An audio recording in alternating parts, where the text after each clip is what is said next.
Also, Karina, are you letting people into the to the Zoom room, or should I? Okay. Thank you. Okay.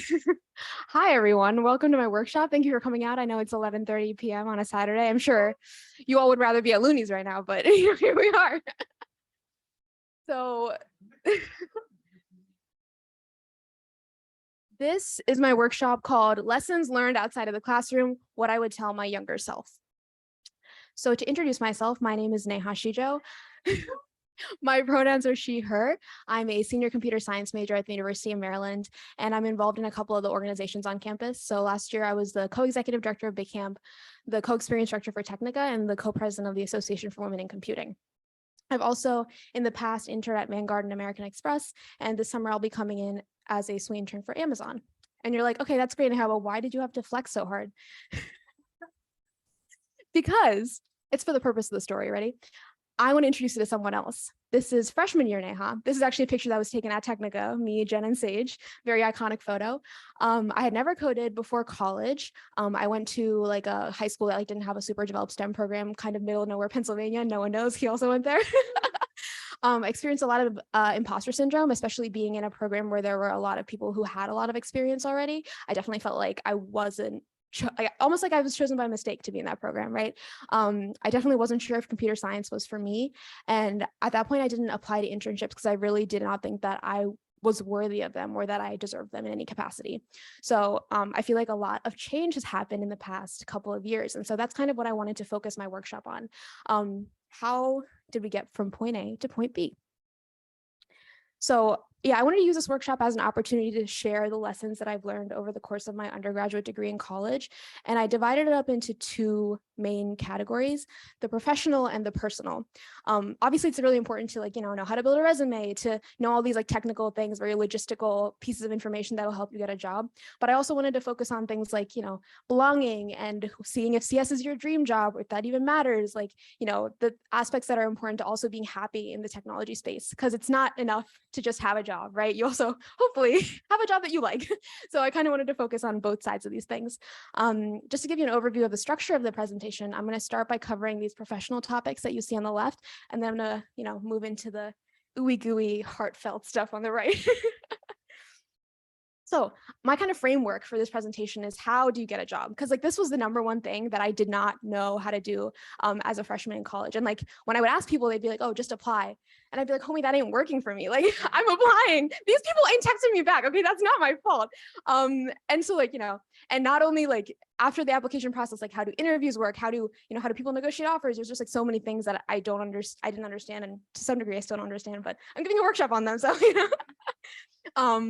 So yeah, how do you make your application stand out among thousands of other applicants that are also applying to a company? How do you ultimately get a job, right? I wanted to lay out what my process for recruiting looks like. So this is my 10-step Neha TM's recruiting process. I'm going to start by reading them off, and then in the following slides, I'm going to go in depth on each one. So number one, create or update your resume. 2, make a list of companies that you're interested in. For each company that you're interested in, ask people in your network for referrals. For each company you're interested in, find emails or contacts of information for recruiters that work there. Submit your online application for the company. Email your recruiter contact to let them know that you've applied, and keep following up. If possible, talk to someone in person at an event like Technica or a career fair, etc. Take any online assessments that you receive, do your behavioral and technical interviews, and then finally receive your offer. Good God. It's a lot, right? It sounds very overwhelming, but I really do believe that if you break it down step by step, it can be really helpful. And I also kind of want to take a moment to acknowledge that there's a lot of people of different kind of backgrounds in this room. Some of you are seniors, you really are on top of it, you know this thing inside and out. But I am more so catering to the freshmen, right? Because there are a lot of people, I'm sure, that were in my position when I was a freshman, who maybe are new to this stuff and wanted that help. So that's really kind of my target audience here. So if you're kind of reading through some of the stuff and you're yeah, I already know all this, then I'm so happy that you're here to support me, but I'm also, here for the homies that, to give me the advice that I wish I had when I was a freshman. So step one is to create or update your resume. So the reason is this is something I did in freshman year. I thought that making a resume was like a really kind of stressful thing. And so I kept putting it off, right? And so because I didn't have a resume that I didn't want, that I like was ready for companies to see, I wouldn't apply to places. And so it's kind of like this chicken and egg effect of like, oh, I don't want anyone to see my resume. I'm kind of embarrassed of this. And I'm like, shit, I'm not going to apply it anywhere because I don't want anyone to see this. And so, what I didn't realize, if I had just like sat down for 30 minutes and made a resume, then every other step of the process could have come like way sooner and could have been way more smooth. So, and also, like, as I was brainstorming topics for this workshop, I really quickly realized that I didn't have the time to fit every single thing into this. So this is one of those things that, like, I will really recommend that you look at the resources online, because there are a lot of resources online for resume building. But just like really some quick tips that I can give you. One is to make the recruiter's job easy. Notice that I have the most important information about me in the most visible place, right? My name, how to contact me, what my major is, where I go to school. A recruiter is only going to spend like a minute glancing at your resume. So it's really important to make the information that they're looking for incredibly visible. 2 is to use action verbs. I use program, deployed, reduced, leverage, employed, provided, like whatever words you can find. This is great. Pull out your dictionary. You're like, oh, this is a nice word. I'll put that in my resume. This is also like something that makes your work seem like it mattered. And kind of like number 3, the tip that I can give about resumes is really describe and quantify the business impact. Oftentimes the recruiter that's looking at your resume isn't a technical individual. So it's really important to describe not just what you did, but why it actually matters. So, you can use like, 98% reduction, or like, I did the data sets of 18,000 employees, like whatever numbers or verbs actually communicate the impact of your work, because that will, matter more to a recruiter than just saying a bunch of technical jargon that like ultimately isn't really getting through or making sense to them, right? A lot of you right now are thinking, that's great, but I don't have any technical experience to put on my resume to begin with. And I really empathize with you, because for most of my college career, I didn't have any either. So what do you do if you don't have any technical experience? What I would say is you need to describe the experiences that you do have in a way that highlights your skills. So I know that a lot of you are involved in some kind of extracurriculars, like you're in a sport or an art class or a marching band, a student org. And even if you're not directly coding in those classes, there's always a way to show your skills through those experiences. So for example, you can use your art class as a way to talk about how you come up with creative solutions to problems. You can use your sports experience to talk about how you practice dedication, discipline. Like there's like a variety of ways to describe the experiences you have in a manner that shows what you've learned from them, even if it's not HTML and C or whatever coding language, fill in the blank, right? It's all about how you say it. So I kind of have like a short example up on the slide. Instead of saying I'm a member of the Association for Women in Computing, you can say, as a member of the Association for Women in Computing, I used XYZ languages to program my own personal website, and I contribute to this community at UMD by attending 2 events a month, right? So not only does this talk about very specific skills that you use in this experience, but it's also quantifying your involvement in the organization. And that's also important, right? Because if you say something pretty vague, like I'm a member, that could mean a variety of things. That could mean I went to 1 event this entire semester, or that could mean I show up to every one and I'm a really diligent member, right? So whatever level of contribution you have, you want to highlight that on your resume. So that is step 1, that's creating your resume. So step 2 is make a list of companies. So when I was a freshman, again, I did not really know what companies were out there or had software engineering jobs other than the ones I interacted with on a daily basis. I'm like, yeah, I type my little questions into Google. I'm sure Google has software engineering jobs, or like there's such a variety of companies that have SWE roles available, right? Even if you're at the career fair today, you see like companies, real estate companies have them, bank companies have them, like so many different places have opportunities for you. So a resource that I recommend using for this is called levels.fyi. This is just like a short demo on the screen, but it basically has salary data about any company that you may be interested in. So they do salaries for full-time jobs, but what was most useful for me was going to the internships tab, where they have intern salaries for a bunch of companies. So what I literally do every year is I go to this website, I find the company that I interned for last summer, and I just apply to all the places that pay more than that. And this is a very baseline approach to like figuring out where you want to work. And obviously you can, you prioritize factors like workplace culture and D&I or a company's product. But this is just kind of a way to like see what is out there, to cast like, to have this like wide net. And then from there you can specify and kind of narrow in on what you're really looking for where you want to work. Another thing I want to mention here is that keep in mind that every year that you recruit, your process will look dramatically different, right? As an underclassman, like a freshman or a sophomore, I was casting my net super wide. I was like, please, anywhere that will take me, just give me a job. I will work for you, right? But every year that goes by, as I got more experience, I got more picky with what my criteria was. And so like that's something to consider. Like this process that I'm outlaying in these slides, like this is not something that I did since freshman year. It like took years of like learning to get to this point, right? So like, don't feel that imposter syndrome of like, shit, like I can't do this stuff, you know, I don't have the experiences or I don't know what to do. Like this is something that definitely evolves over time. Okay, so that's step 2, making a list of companies. Go on to the next slide. Okay. So once you've gathered this list of companies that you want to apply to, I would recommend making some type of table or document to store them all. I used Notion for the first time this year and I really liked it. Shout out Abby, the Notion god. But I've also used Google Sheets in the past, so you can really use whatever works for you. This was my central location to track all the companies I was interested in, any notes I had about them, what stage of the application I was in, et cetera, et cetera.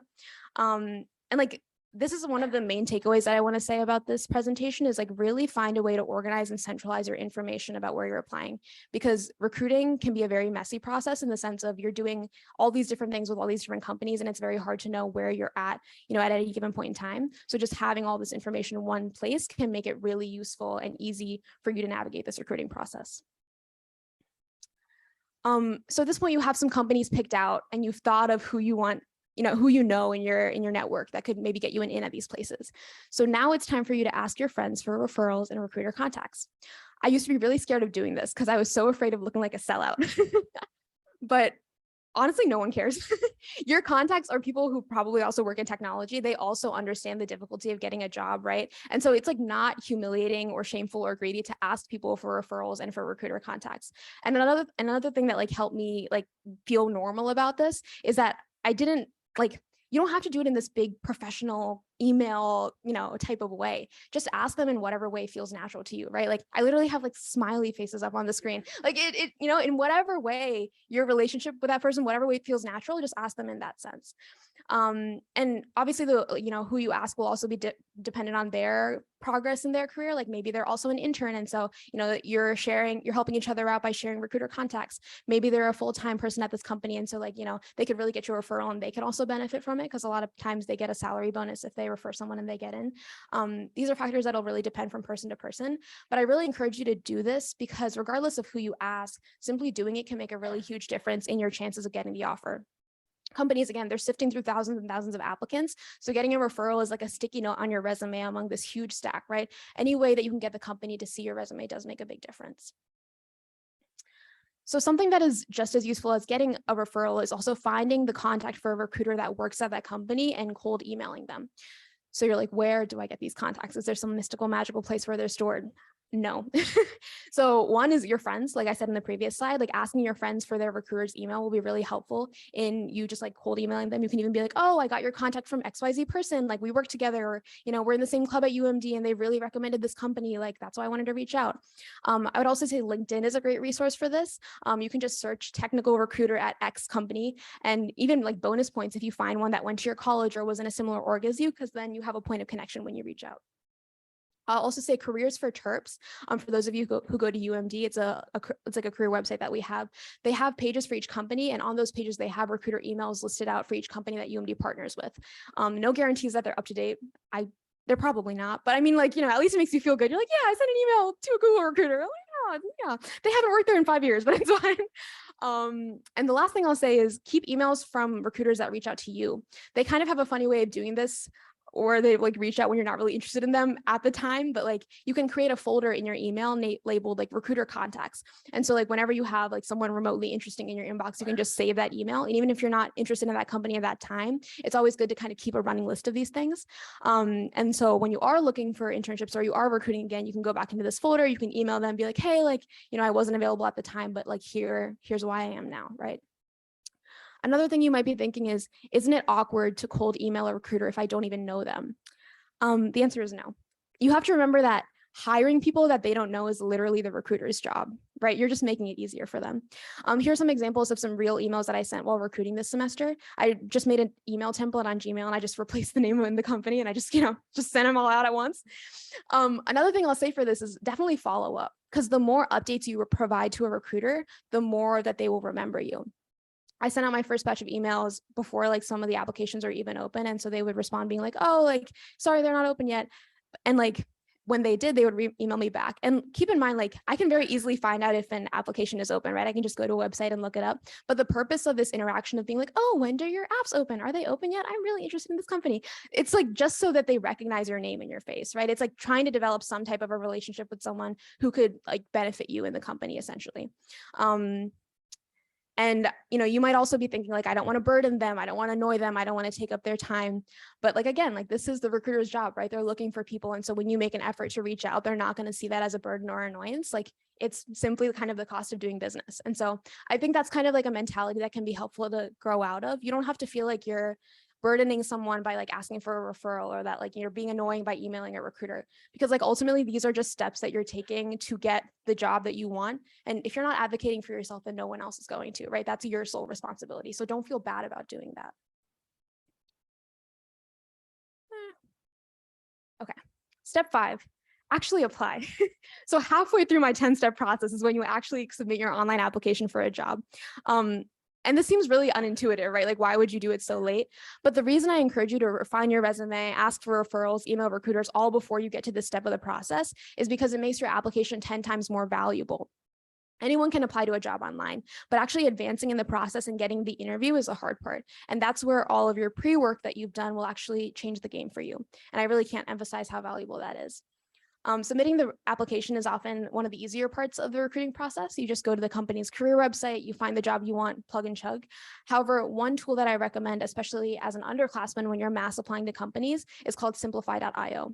It's a browser extension where you put in your work experience, et cetera, just once. And then when you're on an application site, it'll autofill it in for you. So this is a really big time saver. You didn't know about this?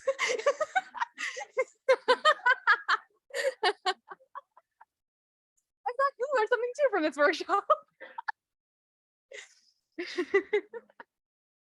Step 6 of this process is to follow up once you've actually, applied to the job that you're looking for.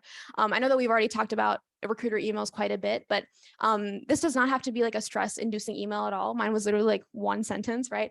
One line. So just do it. And this again kind of fosters that relationship with the recruiter, keeps them in the loop, and hopefully it leads to your chances of like getting a response from them. This next step is career fairs and events, and this is definitely optional, but I will say it can be helpful. I'll talk briefly about the types of events that I have up on the slides if you're not familiar and the kind of main tips I have for them. So the first one up here, upper left, is the Computer Science Career Fair. So if you go to UMD, you might already be aware, but we have a CS Career Fair every year. My main tip here would be to make a list of the companies in order that you want to visit, so you can make a beeline to the ones you want. Just like many other career fairs, often it can be very hectic, lines are very long, so it's just very good to have a game plan before you go in. Otherwise, it's like very easy to get kind of overwhelmed and like, I don't know where to go in this sea of companies. The second one I have up here is the Grace Hopper celebration. So it's the largest celebration of underrepresented genders in computing worldwide. They have like a big career fair. It's like a great recruiting opportunity. And one thing I'll say about this is that the cost to go to Grace Hopper, if you're funding it yourself, is very high. It can be upwards of $1,000. However, I don't know anyone that paid for it themselves. Typically, you'll have either scholarships by your university or by the National Grace Hopper, organization, or even companies do scholarships, and they'll basically pay for you to go. And, this can be super helpful. So you can kind of apply for these scholarships around a semester before the Grace Hopper celebration actually happens. Here on campus, UMD I4C does scholarships. So I would really recommend, speaking with them if you're interested in that. But just kind of doing that pre-work and then being able to go to the conference can be a huge help. And I know a lot of people who have walked away with jobs from the Grace Hopper conference. The bottom two pictures on the slide here are from UMD lobby days, which is essentially when a corporate sponsor will sit in the lobby of a REIB and you can talk to them. My only tip here is don't go when the class is let out, because that's when there's a huge line. So just go right in the middle of a class, and then the REIB lobby will be completely empty. You can just walk right up to them. And in talking about these type of events, this is where your elevator pitch or your personal brand comes in. I used to think that elevator pitches were useless because I've never spoken to a company executive in an elevator before. But it's like actually events like these where you only have like 5 minutes to make an impression on a recruiter that elevator pitches come in handy. And I was also like really like embarrassed to practice my elevator pitch or to like do it because I'm like, oh, I don't feel comfortable, like talking about myself like that. But this is again one of those things where the more you do it, the more natural it becomes. And so, do it in the mirror, talk to yourself out loud, pitch it to a friend, or like even at like a career fair. sometimes you can just go to a couple of the companies that you're not super interested in, just so you can like warm up your elevator pitch, defrost it in the microwave, and then you go up to the company you really want. And you're like, here, I've delivered it. It's polished, right? But again, like the more practice you get in for your elevator pitch, the better you can become at it. So once you've applied to a company, the next step will be completing an online assessment or an OA. So this is a coding challenge that typically takes between 1 and 3 hours. And it's just a way for companies to basically filter through applicants. So you do not need to get a perfect score to continue in the interview process for a lot of companies. And what I would recommend for OAs is I would use OAs from companies that are lower on your preference list to prepare for the ones that are higher on your preference list. Like basically treat it like practice. And speaking of practice, this is where LeetCode can come in. It's a website that has a lot of short coding challenges that are typically asked in OAs and technical interviews. One kind of caveat I'll say about this is that try to find a healthy relationship with LeetCode. And I guess like what I mean by this is like, it's very easy to get down on yourself when you can't figure out a LeetCode problem that you think should be easy, or, other people are like, I did 5 LeetCode problems an hour. And you're like, why do you do this? This is kind of like really where I want to remind you that your path does not look like the same as someone else's. And like, you do not need to compare any part of your journey, especially your freaking LeetCode score, to what someone else's look like, right? And I will also say, like, you do not have to do LeetCode in order to get a job. I was like doing some practice like in the beginning of my recruiting season, and I was like, God, this sucks. I fucking hate this shit. And so, you know what I did? I stopped doing LeetCode. And instead, I just used the OAs that I got from companies to practice for other OAs and for technical interviews. Because to me, it felt more valuable because I felt like I was like making progress. Like even if I bombed an OA, at least I did it. At least it's off my to-do list now. You know what I mean? So yeah, figure out a healthy relationship with LeetCode. If that means not doing LeetCode at all, that is fine. You can still totally get a job without it. But again, it's just like a resource in your toolkit that you can use to prepare.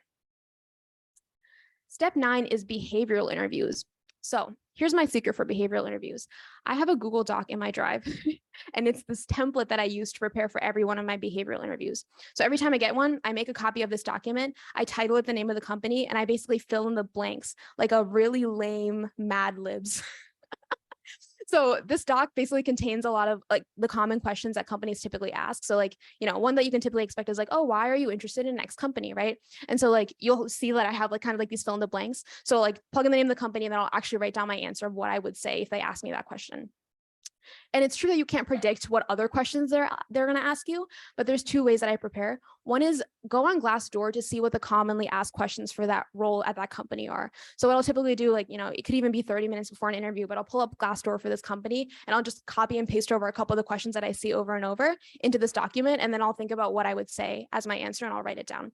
I'm definitely someone who prepares by like organizing, note-taking, writing. Like that's how I study for exams too. So this process could look different for you. Maybe it's about saying it out loud, right?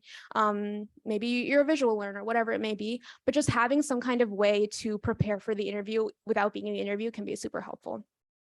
The other thing that I'll say is, this is actually something that I learned in the cracking the PM interview stick, which I thought was very useful, that I'll share with you. And it's called 5 key stories. So the idea behind 5 key stories is that almost any behavioral interview question that a company will ask you will fall into one of 5 categories: leadership, teamwork, success, mistake, and challenges. So if you have a story from real life or experience that illustrates how you handled each of these 5 topics, then you should be set theoretically for most interviews. And so, when it comes to actually answering them, a method that's super helpful, and this is, for all behavioral interviews, is the STAR method. So STAR stands for situation, task, action, and response. So what I literally do in my document is I have my 5 key stories from my life, and for each of them, I have the STAR method written out. And so like this kind of makes the work easy for me, because I just like sat down, I do this. And then like for the entire season, I basically just make a copy of this doc. And if it's a virtual interview, I have it in front of me during the behavioral interview, right? I have the cheat sheet. I have the answers that I'm going to say right in front of me. And like, I guess like one other thing I'll say about the 5 key stories, it might seem like silly to think that any question that they ask could be boiled down to one of these 5. And like, it's true that they could ask like an exception that really doesn't fall into one of these categories. But the idea is like, these topics are broad enough and they're relevant enough that they should cover the majority of what they're asking, right? And they could ask these questions in different ways. They could be like, oh, tell me about a time that you had a bad teammate. How did that go? Or they could say, tell me about a time where you had a great teamwork experience and, what made it successful. Both of these questions are related to teamwork. framework, right? And so if you have an example that illustrates that, you can kind of mend and shape the example enough to fit what exactly they're asking. Step 9, technical interviews. So just like resume building, this is one of those topics that I could host someone could host an entire workshop on, but for the sake of time, I'm going to keep it brief. So on the left here, I have steps that you should do for your technical interviews, or just a process that you can follow if it's helpful for you. So it's read the problem to yourself, ask clarifying questions, state the problem to the interview in your own words, program your solution while explaining your thinking in real time, walk through your algorithm with basic cases, and check your edge cases. And in terms of, what kind of tips or advice I can give you for technical interviews. So one is, you do not have to get the solution completely to get the job. I just got informed that I can have more time. Slay. You knew I was going to go over the 30 minutes anyway, so. Okay, you do not have to get the solution completely to get the job. So there's been times where I did not pass all the test cases, but I still got the offer. On the other side, there have been times where I got the solution perfectly and I did not get the job offer, right? There's such an element of kind of randomness and luck when it comes into whether you actually get the offer, that you don't have to feel super bad about yourself if you don't get the solution completely. And kind of in that same vein, what they are looking for is communication. You need to talk like there's no tomorrow. If you're thinking something, say it, right? Don't silently just sit there and code a solution for 20 minutes and then present it to the interviewer, because that doesn't illustrate what your process is as an engineer. Because at the end of the day, they're not testing you on whether you can reverse this linked list, right? They're testing you on what is your process for thinking? How do you approach a problem? How do you get to a solution? And they can only understand that if you're talking through every step of the process. And it might feel weird to talk out loud when you're coding. So what I recommend is using online assessments or OAs as practice. So when you're home alone, just typing, practice talking out loud. Pretend like you're in an interview and you're like, oh, I'm going to make this data structure and then I'm going to do this thing. I'm going to check these base cases. Again, it feels weird. It feels silly to talk to yourself, but these are the ways that you can practice for these technical interviews and really, hone that skill of communicating what you're doing as you're doing it. Also, don't beat yourself up over a bad interview. Failure is so ingrained in the process, right? It's an inescapable part of the process. And so, just the way that I would use OAs from companies that weren't my favorite to prepare for the ones that I really cared about, I did the same for technical interviews. So you can kind of categorize them in your mind as oh, this is just practice. And it helps because it makes it feel like it's not this huge, scary, life-ending thing, right? At the end of the day, we're just doing these to get better. And every time I'm gonna get a little bit better at them. And it's okay if I mess this one up because it's all part of the process. Step 10, receive your offer. Woohoo, congrats. Here are a few housekeeping items. So if you've spent all season building a relationship with a recruiter, right? You've been emailing them since day one. They know your name, they know your face. They've even looked at your resume. Don't just ghost them when you have an offer. Politely inform them that you're accepting another one, but you'll circle back next year. And if you're still interested in that company, really actually do it. This can be a really helpful tool to kind of jumpstart your process to recruiting for a company. So for example, I had a company that I wasn't interested, I'd signed an offer, I had a company reach out, so I wasn't able to take them, but I told them that I'd reach out next year, and I did. And then they basically just picked me up where I left off. And that was super helpful because I was able to go through the process quicker, right? So these recruiter relationships are actually very valuable and very important. And so don't, spend all these times cultivating them and then just kind of get lazy and forget to send them one last email telling them that you're going to follow up later, right? Also, I would say use offers to your advantage. Offers can be very powerful when it comes to even recruiting for other companies. You can use an offer to make the hiring timeline of another company faster. You can say, hey, I have this offer deadline that's, at the end of this week. Can we complete the rest of my process for X company? You can also leverage competing offers to increase your salary. This is typically more applicable for full-time jobs. And you can also, of course, stop the recruiting process for companies that you wouldn't take over the offer that you have, unless, of course, you want more practice. And feel cool. You got the bag. It was worth it. And then you do it all over again next year if you want. So to accept the return offer or to not accept the return offer, that is the question. What I'll say about this is that I think that recruiting each internship season has a lot of benefits. One is you refresh your recruiting skill set. Recruiting is like a muscle, right?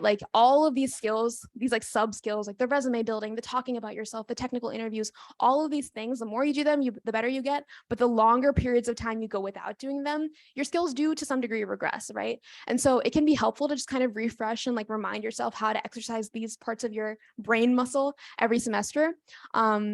Yeah. So like, just, don't let those skills go to waste.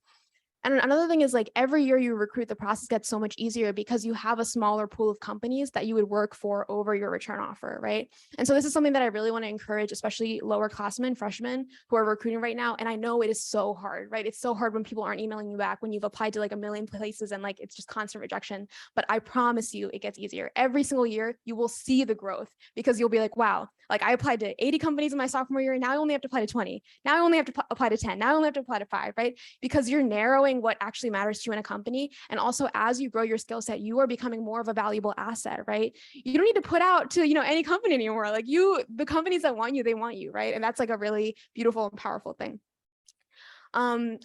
Also, you can increase your salary. Who wouldn't want that, right? And another thing is you have the chance to try something new, especially when it comes to internships. I feel like it's only in college where you get such a low commitment trial period of a company, of a location, of a culture. And so I would really encourage you to take advantage of that.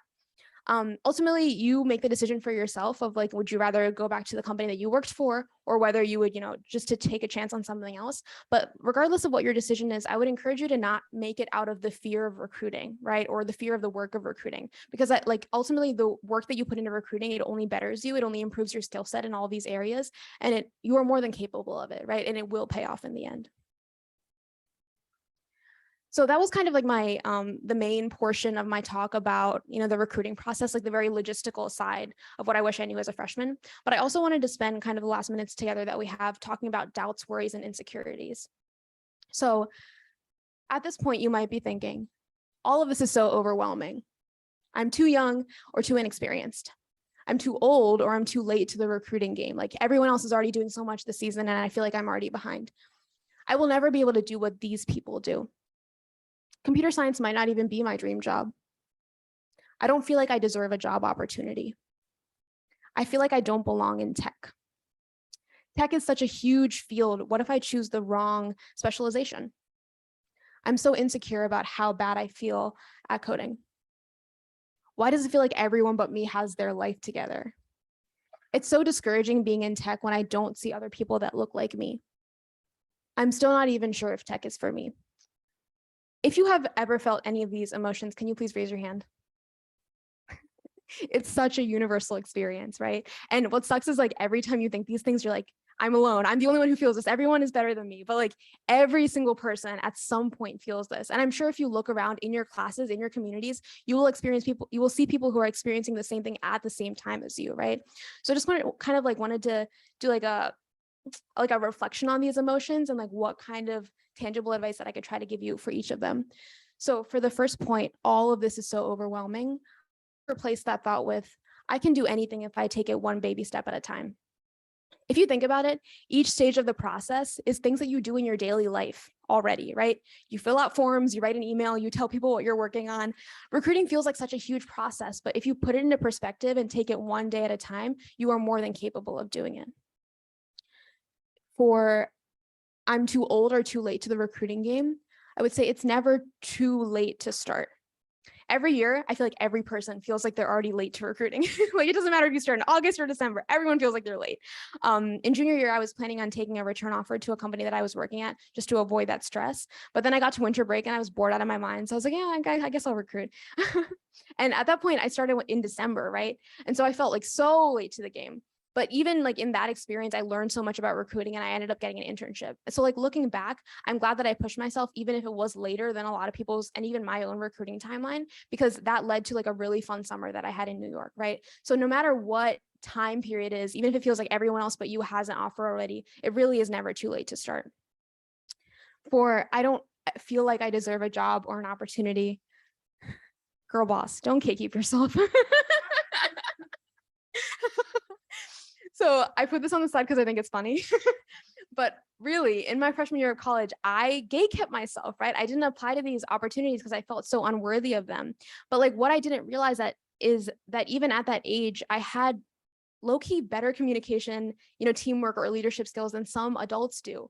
And so, you have so many skills that you don't even recognize are skills, right? Like just qualities too that you don't even see in yourself, but a company or a recruiter, they see that in you, and they especially see the potential in you, right? Especially as a freshman or an underclassman in computing, they're not looking for someone who has all of these technical experiences on their resume. They're looking for someone with potential. And so, when you apply to these things, what you're saying is not that like I'm a perfect software engineer, but it's that I have the opportunity to become, someone really talented if you just invest in me.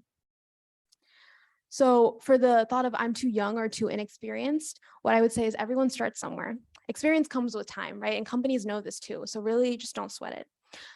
Computer science might not even be my dream job. I feel like this is a very interesting topic, but this is a line that I heard that I thought was really interesting. It is, you don't have to dream of labor. So low-key dream jobs might be a lie. Hot take, right? Like your fulfillment, your joy, your reason for getting up every morning does not have to be your 9-to-5 job. That kind of sounds lame, dude. Do you not have any hobbies? JK. But like I'm a big fan of the philosophy of like work to live, don't live to work, right? And so you don't have to feel like this job that you're doing in tech has to like be the penultimate reason that you live. Like it's fine to just do a job from 9 to 5 so you can have fun from 5 to 9. Like I'm a big believer of that philosophy, right? So it's okay. And maybe you see people around you that are like eat, breathe, code, like you're like, and you're like, that's great. I'm so happy for you. But like, it doesn't have to be that way, right? Software engineers come in so many shapes and sizes, and it's okay if you don't feel like this is your dream job, but you still want to do it. The next topic up here is I'm so insecure about how bad I am at coding. Coding is hard, but that doesn't change your self-worth. So another kind of lie of capitalism is that your worth as a human being is dependent on how good you are at the skills that drive the economy. So people are like, damn, like I like feel really bad about myself because like I'm not able to do this technical interview, or I feel really bad about myself because like I don't know how to program in C. But like if you tie your self-image and your self-worth to whether you get a certain grade, whether you get a certain job, you will never be at peace with yourself, because every time you reach a milestone, there will be another milestone to reach, right? And it's really just, it's a cycle that never ends. And so I would really encourage you to like kind of evaluate your self-worth outside of your job, right? Who are you outside of coding? Who are you outside of the salary you make? Who are you outside of the company you work at? And like, do you have peace with yourself outside of that? Damn, I'm getting deep. Shit. Like if you are able to love yourself unconditionally, then anything you achieve outside of that is just a bonus, right? And ideally, we can all get to that place where like where you work is just like another amazing factor about you, but like it doesn't define who you are. You are so much more than that. Another thing you might be thinking is, I will never be able to do what these people do. Everything is learnable, everything. So this thought of like, I will never be able to do what these people do, this is something that I experienced a lot. And it was especially when like I was, on LinkedIn, or like seeing these people who like worked at like fan companies, or, doing XYZ things, getting these measures of success. And for some reason, I thought that I was like fundamentally different than the people who were achieving these things. I was like, yeah, like I could never do that. But like, that's a certain class of people who are cut out for that. And like, I will never be them. And looking back, I don't know why I told myself that, because like all that did was it just defined a box for me to be in, and it did not let me come out of that box, right? In reality, no one comes out of the womb knowing everything, right? Even the rocket scientists, they all start somewhere. So like, I really encourage you to kind of, question yourself when you tell yourself that. Why do you think that these other people are that different than you? At the end of the day, they all learned it too, right? And so if they're capable of learning it, then so are you. And, everything from, how to write a resume, to how to pitch yourself, to how to reverse a linked list, it's all learnable. All it takes is the time and the effort required to do so, right? But you are more than capable of that. Where's my bubble? Hold for technical difficulties. Technical difficulties. Okay, the next thought up here is, tech is such a huge field. What if I choose the wrong specialization? I think that whatever path you choose becomes the right path. I want you to think about, what were the big things in your life that stressed you out like 4 years ago? Maybe for a lot of you, it was what college to go to, right? I know that this was something that stressed me out. I was like, like, do I go to Towson or like UMBC or like UMD or whatever? And like, it was just like such a stressful thing. I was like, what am I going to major in, whatever? I do not spend 1 minute of my time thinking about what if I went to Towson nowadays, right? Like all of these things that feel so big to us, like what am I going to specialize in? What am I going to do? Like 3 to 4 years from now, those aren't even going to be a concern or a worry in your mind, right? And I really think that whatever path you choose, you just make the most of it, right? It becomes the right path for you. Maybe there's a version of Neha that went to Towson and was a liberal arts major. She's probably slaying, okay? Like whatever path you end up doing in this like huge, tree of life, like you just make the most of it. And so like to some degree, I feel like it's not worth over complicating and stressing about these things in our mind, because in the end, it does work out, right? Like it'll be okay. You don't have to worry too much about like the details of all these things. Obviously, like, take this opportunity to explore, to see what you're interested in. But if you feel yourself getting overly stressed about these things, then maybe that's a sign to just kind of step back and like see that in the end, it's going to work out. It is okay, whatever path you end up choosing.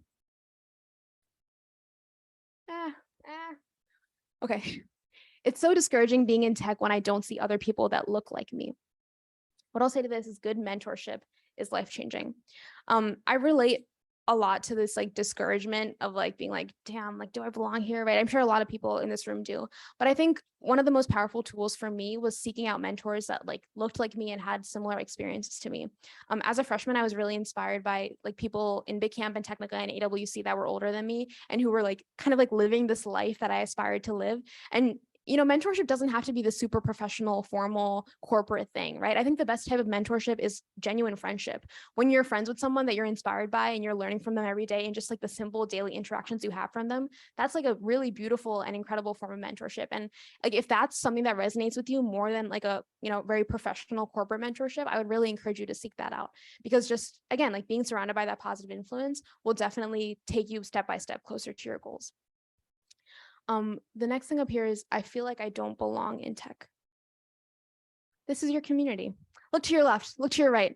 All of you will be in the class at the end of the day, okay? I'm not firing any of you. These are the reasons that we have these communities, right? Like Technica, AWC, like all of these organizations on campus, they exist for this exact reason. And so, I would encourage you to think of ways how you can take Technica beyond just this weekend. Go to AWC, it happens all the time. No, I'm kidding.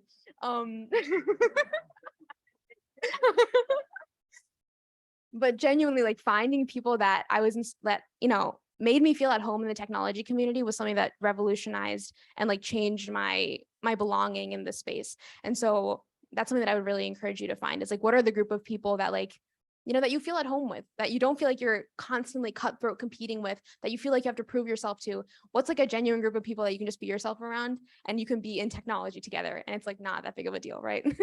That's what I would encourage. The next thought up here is, why does it feel like everyone but me has their life together? The truth is, babe, everyone's a mess. We're all just pretending.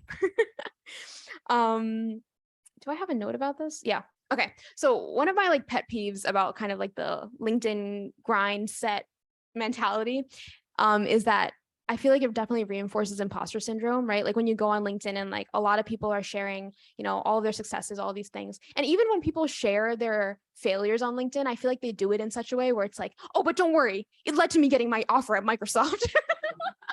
Like, okay, sometimes we can just fail and that's the end of the sentence, like, it's all right. And like LinkedIn, like any other social media, right, it reinforces the highlights of your life and not the lowlights. And so, I would encourage you to recognize that and to know that like obviously people are going to be sharing their successes and the good parts of their life. Meanwhile, you see every failure that you make, and I know it's not pretty because it ain't pretty for me, right? Like this is like everyone is just going through the same thing, and it's just different degrees to which they share that. So definitely keep that in mind. Like be gentle on yourself. Everyone's a mess. We're all just pretending. And the final thought up here is, I'm still not even sure if tech is for me. For this, I would say, find your why. Each of you is here at Technica for a reason, right? Somewhere, somehow, something in technology sparked a flame of interest in you. For some of you, you're into tech because you're going to use it to create prosthetic advancements in the biotech field. For some of you, you're into tech because you're fascinated with game design and you feel like virtual reality is the future. For me, why I'm into tech is because over the past 4 years, I've never felt more passion and more joy than when I was working with other people to increase access to this space. So each of you has a why. If you find that spark of interest in you, and like no matter how hard it gets, you don't let that die out, then there is no limits to what you can accomplish. So yeah, thank you for coming to my workshop.